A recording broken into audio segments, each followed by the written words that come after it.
घबराइए नहीं, दिल थाम लीजिए और जरा गौर से देखिए, ये कोई भूत बंगला नहीं बल्कि स्पोर्ट्स कॉम्प्लेक्स अटक है,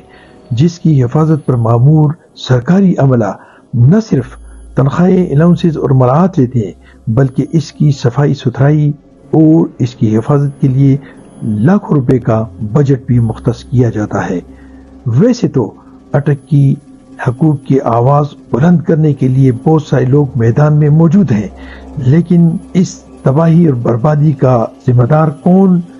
तो फिर इसकी जमीन कौन अपने लिए इस्तेमाल कर रहा है, जल्द बेनकाब करेंगे हम आपके सामने।